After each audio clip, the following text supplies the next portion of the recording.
Hello बच्चों, ज्योतिष classroom में आपका स्वागत है। आज मैं लेसन 2 स्टार्ट कर रही हूँ। ये पोएम है फायर एंड आइस। ये रॉबर्ट फ्रॉस्ट के द्वारा लिखी गई आपके सिलेबस की सेकंड पोएम है। पहली पोएम मैंने आपको बता दिया था डस्ट ऑफ स्नो, ये सेकंड पोएम है और दोनों ही पोएम को रॉबर्ट फ्रॉस्ट ने लिखा है और दोनों ही पोएम्स आपके सिलेबस में प्रिस्क्राइब्ड है। ठीक है, बहुत छोटी सी पोएम ये भी है, जैसे डस्ट ऑफ स्नो वैसे ये भी पोएम है और ये सिंबलिक पोएम है। सिंबलिक का मतलब क्या होता है? जिसमें कोई वर्ड्स लिए जाएं लेकिन उसका सिंबल कोई और निकले, उसका कोई प्रतीक कुछ और हो, उसको सिंबलिक पोएम बोलते हैं। तो ये पोएम जो है फायर एंड आइस, इसको जरा मैं पढ़ के बताती हूँ और इसके क्वेश्चंस को मैं आपको सॉल्व करवाती हूँ। ठीक है, वीडियो आपके सिलेबस से रिलेटेड मैंने अपलोड किए हैं, चैनल में जाकर विजिट कर लीजिएगा और उन वीडियोस को देखिएगा पूरा। और अगर वीडियो यूजफुल लगे आपको तो अपने फ्रेंड्स में भी शेयर कीजिएगा। ठीक है, एग्जाम से पहले आप वीडियोस को देख लेंगे तो अगर आपका कोई भी क्वेश्चन बनता है तो आपका छूटेगा नहीं, वो आप अच्छे से कर पाएंगे, क्योंकि मैंने वीडियो में एमसीक्यूज के साथ साथ छोटी सी समरी भी बता दी है लेसन की। ठीक है, तो इस पोएम को देखिएगा। सम से the world will end in fire. कुछ लोग कहते हैं, क्या कहते हैं कि संसार का अंत जो है वो फायर से होगा। फायर का मतलब एक तो इसका मीनिंग निकलेगा आग। कुछ लोग कहते हैं कि संसार जो है वो आग से खत्म हो जाएगा, लेकिन यहाँ पे जो पोएट मान रहे हैं फायर को डिजायर से। डिजायर का मतलब इच्छाएं, जो इंसानों की असीमित इच्छाएं हैं उनसे संसार का अंत होगा। सन से इन आइस। और कुछ लोग कहते हैं कि आइस से होगा। यहाँ पर आइस का मतलब बर्फ है, लेकिन पोयम में पोएट ने दूसरा मीनिंग भी लिया है इसका, वो है हेट्रेड। हेट्रेड का मतलब होता है नफरत। तो पोएट कह रहा है कि संसार का अंत जो है फायर से होगा। और कुछ लोग कहते हैं कि संसार का अंत जो है वो आइस से होगा। From what I have tested of desire I hold with those who favour fire. तो जितना मैंने टेस्ट किया है, जितना मैंने अनुभव किया है ऑफ डिजायर, डिजायर को मैंने समझा है, जितना मैंने इच्छाओं को समझा है, आई होल्ड, तो मैं सहमत हूँ विद दो उन लोगों से हु फेवर्स फायर, जो फायर का फेवर करते हैं। जो लोग कहते हैं कि संसार का अंत जो है इच्छाओं की वजह से होगा, मैं उनको फेवर करता हूँ या मैं उनको एग्री करता हूँ। ठीक है, ये 4 लाइन्स थी। अब इनकी लाइन्स को, इनके क्वेश्चंस को हम पढ़ते हैं। मतलब पोएम में पोएट कह रहा है कि संसार का अंत या तो फायर से होगा, कुछ लोग कहते हैं, और कुछ लोग कहते हैं कि आइस से होगा। लेकिन जितना मैंने अनुभव किया है कि संसार का अंत जो है वो फायर से होगा, मैं उन लोगों के समर्थन में हूँ। ठीक है, मैं उन लोगों का साथ देता हूँ। तो first question, from which poem have the above lines been taken. किस पोएम से ये लाइन्स ली गई हैं?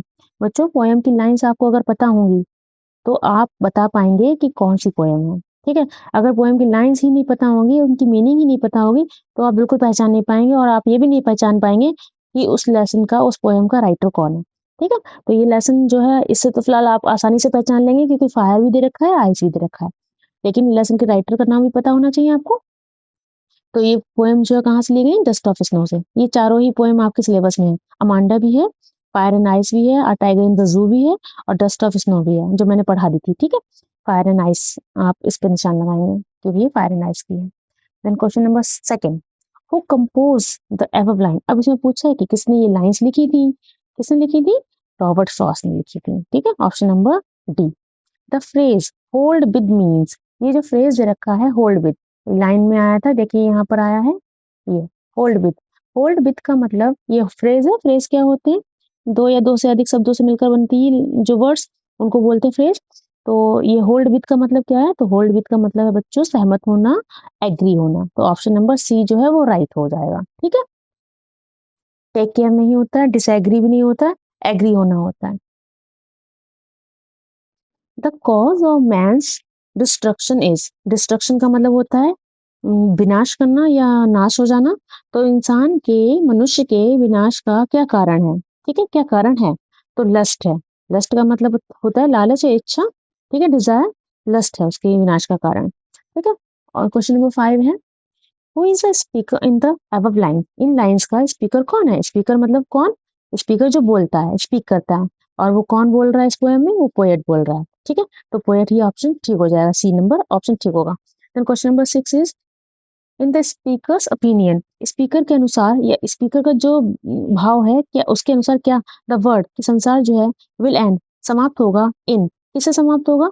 पोएट क्या कहता है, पोएट किससे एग्री करता है कि संसार का जो अंत होगा बोथ आइस एंड फायर दोनों से ही होगा। किससे? आइस मतलब डिजायर, सॉरी आइस का मतलब हेट्रेड, उसने आइस को हेट्रेड माना है, नफरत माना है, एंड फायर को उसने क्या माना है, डिजायर या लस्ट माना है। ठीक है, तो दोनों से ही इंसान का विनाश होगा। किसने बोला है, किसने ये ओपिनियन दिया है अपना? स्पीकर ने। ठीक है, question number 7 is some people say that the world will end in, कुछ लोग कहते हैं कि संसार का अंत होगा, किससे होगा? स्मोक से नहीं होगा, वाटर से नहीं होगा, सी से नहीं होगा, फायर से होगा। फायर का मतलब यहाँ पर क्या माना है पोएट ने? डिजायर माना है, आप याद रखिएगा, डिजायर माना है। Then question number 8 is what do you mean by the word hold hair?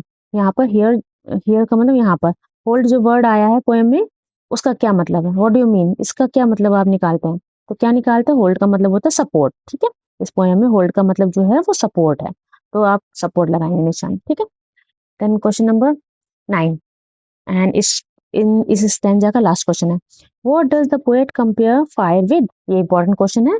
Poet ने फायर को किससे कंपेयर किया है? कंपेयर का मतलब होता है तुलना करना। किससे किया उसने फायर को? उसने फायर को डिजायर से कंपेयर किया है।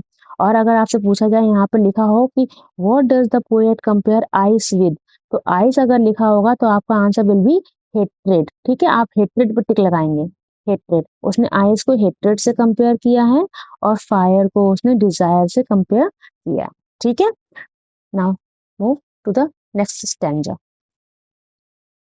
नेक्स्ट स्टैंजा इज बट, लेकिन if it had to perish twice, अगर इसको दो बार समाप्त, ट्वाइस का मतलब दो बार, और पेरिश का मतलब नष्ट होना, समाप्त होना, अगर ये दो बार नष्ट होता है, दो बार समाप्त होता है, आई थिंक, तो मुझे लगता है, आई नो, मैं जानता हूँ, इनफ ऑफ हेट, मैंने हेट को भी बहुत देखा है, हेट भी बहुत ज्यादा है, पर्याप्त है। ठीक है, हेट मतलब नफरत, टू से, और मैं कहना चाहता हूँ that the destruction for destruction, ये डिस्ट्रक्शन के लिए, विनाश के लिए, ice is also great, ice भी बहुत ज्यादा है, बहुत बड़ी मात्रा में है, एंड वुड सफाइस, और पर्याप्त रूप से है। सफाइस का मतलब क्या है?